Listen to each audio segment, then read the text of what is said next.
ऐसे कर्म का सिद्धांत है। कर्म का सिद्धांत ये नहीं कहता कि कर्म करते रहो।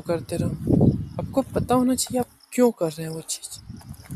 आपकी आपकी चेतना आपका साथ दे रही है या नहीं, आपका मन आपके साथ है या नहीं, आपका मन आपको भटका तो नहीं रहा उस चीज़ में,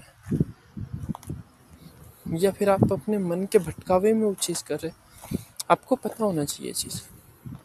भले ही आप कुछ भी कर रहे हैं अपनी लाइफ में, पर ऐसी चीज़ें आपको पता होनी चाहिए कि आप क्यों कर रहे हो।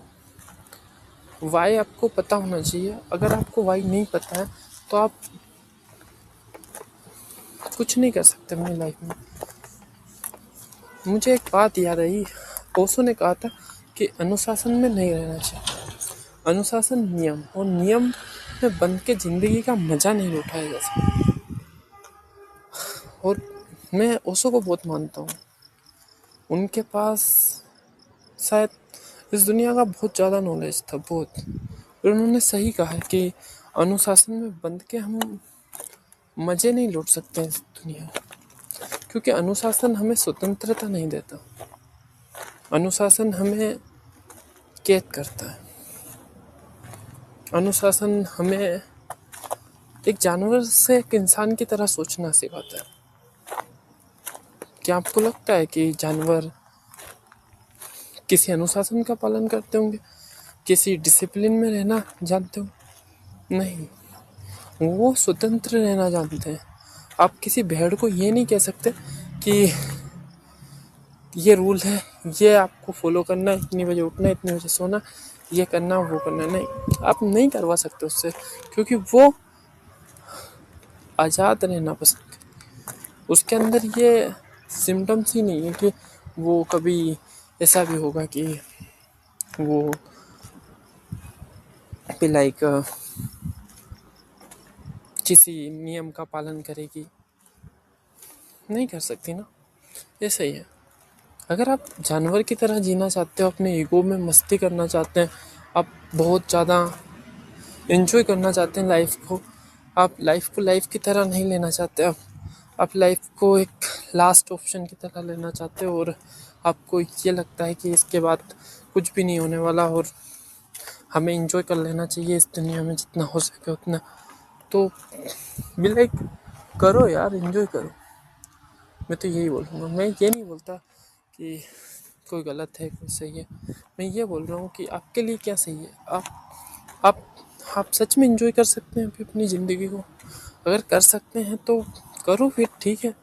पर अगर नहीं कर सकते तो आप अनुशासन में रहना सीखो। सबसे पहली चीज़ है अनुशासन, डिसिप्लिन। और डिसिप्लिन इसलिए ज़रूरी है ज़िंदगी में क्योंकि आप अगर डिसिप्लिन में आ जाते हो तो आपका ईगो भी आपका साथ देने लगता। आप फिर ईगो की तरह नहीं लेता, आप ईगो को है ना रिफाइन कर देते हो।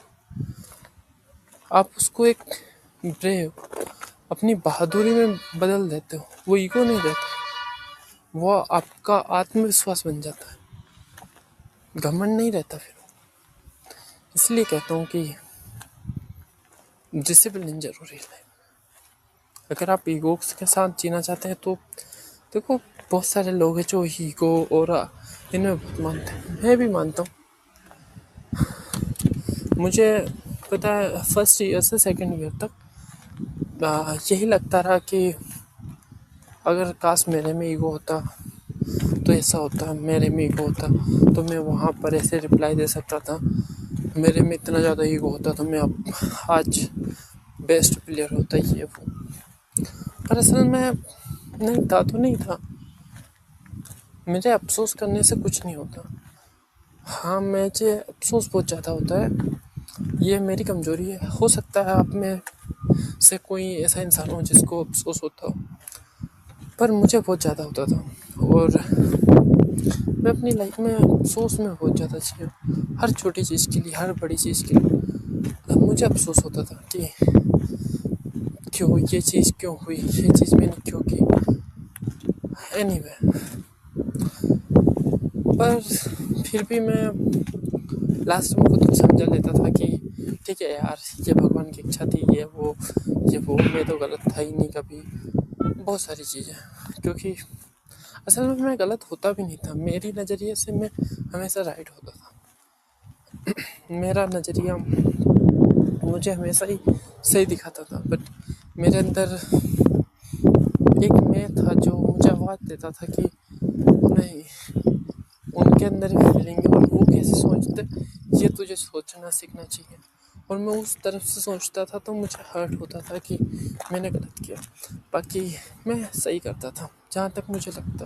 पर एनीवे मुझे, जैसे मैं एनीवे बोल रहा हूँ तो इसका कोई मतलब मत निकालना, क्योंकि मैं ऐसे ही बोल रहा हूँ। बट फिर मैं बदल गया धीरे धीरे। मुझे समझ आने लगा कि ज़िंदगी में बहुत सारी चीज़ें हैं जो मेरे कुछ करने से, कुछ ना करने से मैं कंट्रोल नहीं कर सकता। वो चीज़ होनी है और हो के रहेगी, उनको मैं ठीक भी नहीं कर सकता। और मैं पूरी तरह से ये भी नहीं कह सकता कि मेरे कंट्रोल में नहीं है। हाँ, वो मेरे कंट्रोल में है और मैं उनको बदल सकता हूँ, पर मैं बदल नहीं रहा। ये रियलिटी हो सकती है। आप भी ऐसा कुछ कर रहे हो कि आपको पता है कि आप इसको बदल सकते हो, पर आप नहीं बदल रहे हो, तो ये आपकी गलती है।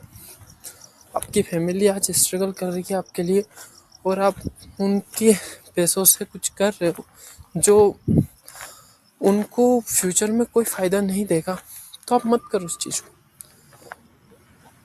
नहीं, ऐसे साफ साफ कोई नहीं बोलेगा कि मत करो।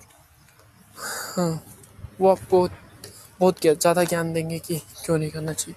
मैं तो साफ बोल रहा हूँ कि नहीं करना चाहिए अगर फ्यूचर में उसका कोई फ़ायदा नहीं। और अगर आपको लगता है कि आप जो कर रहे हो उससे आपके माँ बाप, आपको और आपकी फैमिली में आपके बच्चों को या फिर आपकी वाइफ को, किसी को भी फ़ायदा होने वाला है, बहुत ज़्यादा फ़ायदा या बहुत कम भी फ़ायदा होने वाला है, तो आप करो। जैसे आप शायद 2023 में चांदी खरीद लेते और आपके घर वाले मना करते हैं और आज उस चांदी के लिए आपको शाबाशी मिलती। मतलब कुछ प्लान ऐसे होते हैं जो आप कर दो, बस आपने कर दिया। आपको ज़्यादा वो नहीं, लोड नहीं लेना होगा कि आपने ये किया, आपने वो किया। नहीं, जो कर दिया ठीक है भाई, कर दिया। सुना रहे हैं, सुनाने दो, कोई दिक्कत नहीं। अगर आपको लग रहा है कि आप सही हो और उसका फ़ायदा आपके गोल में दिख रहा है आपको, आप देख सकते हो अपने ड्रीम में कि इसका फ़ायदा सच में फ़ायदा है, तो कोई फ़र्क नहीं पड़ता फिर दुनिया क्या कह रही। मैं ये नहीं कह रहा कि आप दुनिया की तरह सोचना सीखो कि दुनिया कैसे चल रही है। मैं ये भी नहीं कह रहा कि आप शेयर मार्केटिंग या फिर इनको ज्वाइन करो। मैं ये बोल रहा हूँ जस्ट कि आप जो भी करो बस ख्याल करके करो कि आप उसका फ्यूचर में कोई फ़ायदा है या नहीं। आप अगर आज अपना 20 मिनट बर्बाद कर रहे हैं तो उस 20 मिनट का आपकी लाइफ में क्या फ़ायदा होने वाला है। असल बात तो ये है कि लोग टाइम का महत्व ही नहीं समझते। मेरा अगला वीडियो